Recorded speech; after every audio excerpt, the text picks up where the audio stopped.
Who is God அப்படின்னு இன்னைக்கு இருக்கிற யங்ஸ்டர்ஸ்க்கு நம்ம எப்படி சொல்லலாம்? இன்னைக்கு அவருடைய புரிதல் எப்படி இருக்குன்னு நீங்கள் நினைக்கிறீங்க? காடுங்கிறவர் யார் அப்படின்னு நம்ம சிம்பிளாக சொல்லணும்னா, God is a being whose reason for his existence is in himself. இதை நம்ம இன்னும் கொஞ்சம் தெளிவாக சொல்லணும் அப்படின்னா, தமிழில் கடவுள் என்பவர் யார் என்றால் அவர் இருப்பதற்கான காரணம் அவருக்குள்ளாகவே இருக்கிறது.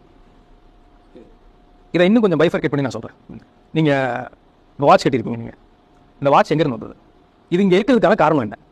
இந்த ஸ்டாப் செஞ்ச ஒருத்தர் இருக்காரு, இந்த ஸ்டாப்பை இப்படி தான் டிசைன் பண்ணணும்னு நினச்ச ஒரு டிசைன் இருக்கிறாரு. அப்புறம் உள்ளுக்குள்ள இருக்கிற கலர், இந்த இது தனித்தனியாக ஒவ்வொருத்தருடைய இப்படி இந்த லூப் போய்கிட்டே இருக்கும். இந்த ரா மெட்டீரியல் ஒருத்தர் சப்ளை பண்ணியிருப்பாரு, அந்த ரா மெட்டீரியல் வாங்கிட்டு வந்து ஒருத்தர் செஞ்சிருப்பாரு, அதை டிசைன் பண்ணி ஒரு டிசைனர் கொடுத்துருப்பாரு, அந்த டிசைனை பேக் பண்ணி ஒருத்தர் பேக் பண்ணிருப்பாரு, அதை பேக் பண்ணி ஸ்டாக்கிஸ்ட் வந்திருக்கும், ஸ்டாக்கிஸ்ட் ரீட்டைலர்கிட்ட கொடுத்துருப்பாரு, ரீட்டைலர் உங்ககிட்ட கொடுத்துருப்பாரு. அது ஏன் அங்கே இருக்குங்கிறதுக்கு காரணம் அதுக்குள்ளே இல்லை, அதுக்கு வெளியில் இருக்குது. இந்த பிரபஞ்சம்னு சொல்கிற காஸ்மாஸ்ன்னு சொல்கிறோம் இல்லையா, யூனிவர்ஸ்னு சொல்கிறோம். இந்த யூனிவர்ஸில் இருக்க எந்த பொருளை நீங்கள் எடுத்தீங்கனாலும் ஏன் அது அங்கே இருக்குங்கிறதுக்கு காரணம் வெளியில் இருக்கும். காட் யார் அப்படின்னா அவர் உயிரோடு இருக்கிறதுக்கு காரணம் அவருக்குள்ளதாக தான் இருக்குது. இன் அனதர் வேர்ட், இதை இன்னும் கொஞ்சம் வேறு வார்த்தையில் சொல்லணும்னா, God is a self existing being. அவர் கிரியேட் பண்ண முடியாது.